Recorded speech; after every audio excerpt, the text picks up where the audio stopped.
Olá pessoal, aqui é a professora Márcia Rodrigues do Corpo e Autismo e hoje nós vamos falar sobre a fase de movimentos fundamentais.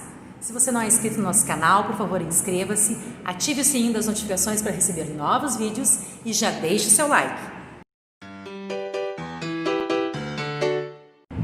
Em um vídeo anterior no canal, nós falamos sobre a fase de movimentos rudimentares.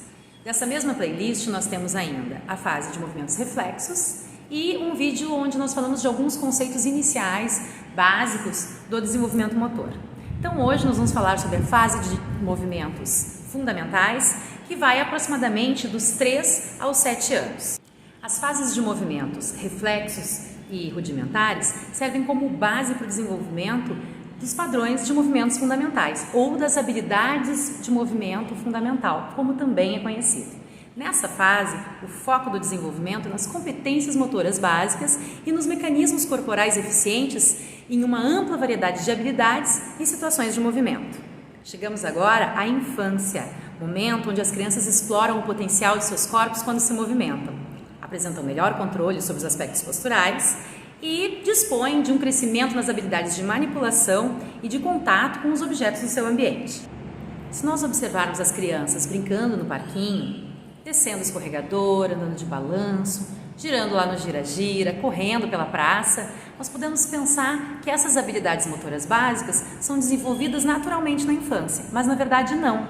Tem fatores que interagem e têm um impacto direto sobre a performance dessas habilidades. Então nós temos os fatores individuais que são relacionados ao crescimento da criança, peso e estatura, e nós temos os fatores ambientais que são relacionados ao ambiente, ao local, aos equipamentos aos quais essa criança é exposta.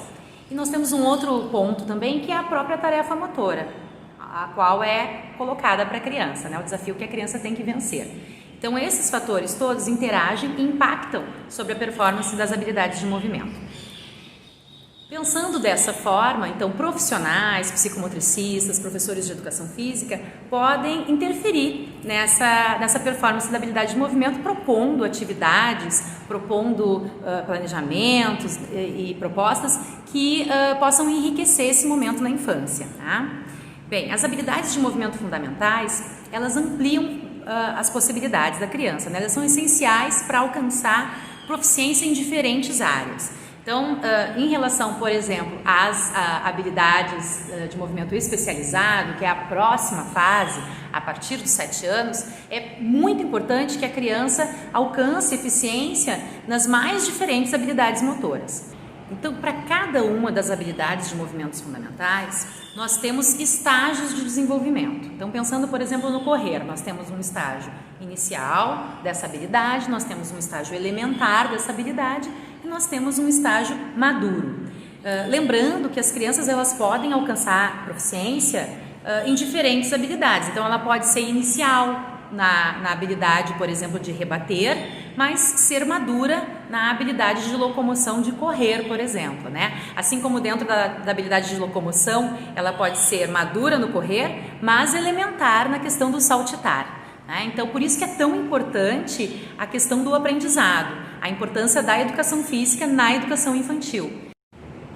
Gallagher fala da relação entre prática de atividade física e competência motora, e que essa relação ela muda ao longo da vida. Ele fala de uma espiral positiva de engajamento, ou seja, quanto menor a criança, quanto mais rica for essa fase das habilidades de movimentos fundamentais, isso gera uma proficiência para a fase de movimentos especializados, onde a criança vai praticar esportes, e essa eficiência lá na prática esportiva vai causar um engajamento na prática de atividade física ao longo da vida. Então essa relação ela vai ficando cada vez mais intensa, conforme a criança vai se desenvolvendo e vai crescendo. Bem, pensando aqui nos indivíduos com TEA, a gente sabe que as crianças têm bastante dificuldade no seu desenvolvimento motor, então é muito importante que nós possamos dar o máximo de suporte para essa criança, o máximo de oportunidades de desenvolvimento dessas habilidades, dessas competências motoras básicas. Isso realmente vai fazer muita diferença, vai ser essencial para que essa criança tenha uma boa fase de movimento especializado e possa então engajar-se em atividades motoras ao longo da vida, o que vai fazer bastante diferença na sua qualidade de vida. Então algumas pessoas me perguntam, né, como começar esse trabalho, né? Como começar um trabalho motor com uma criança autista ou uma criança com alguma deficiência?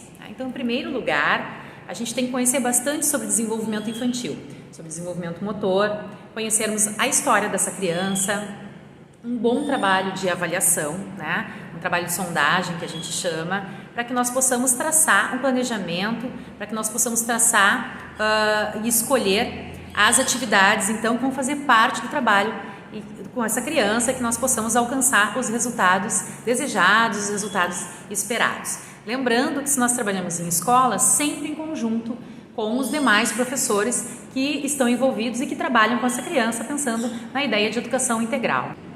Então essa foi a fase de movimentos fundamentais e assim nós fechamos essa playlist sobre desenvolvimento motor, né? Nós temos depois a fase de movimento especializado, que já são conjuntos dessas habilidades motoras básicas, né? Que vão ser organizados para uma determinada tarefa motora, para uma determinada ação, né? Para os esportes, para as ações mais refinadas de movimento, né? A criança vai estar preparada para isso e isso segue ao longo da vida, certo? Então tem algumas questões que tem que ficar bem claras, né? Então nessa fase, lembrando que o aprendizado é muito importante, que a estimulação continua sendo muito importante, que a gente pode e deve interferir, né, em relação à proposição das tarefas motoras, que sejam proposições eficientes, lembrando de conhecer bem o desenvolvimento infantil, conhecer bem essa criança, conhecer sobre desenvolvimento motor. Tá? Isso é esse conjunto de ideias muito importante da gente de ficar bastante claro. Certo? Então espero que vocês tenham gostado desse vídeo, não deixe de curtir, de compartilhar com quem tem interesse, nos sigam também nas outras redes sociais, Facebook e Instagram, @Corpo e Autismo, certo? E até a próxima!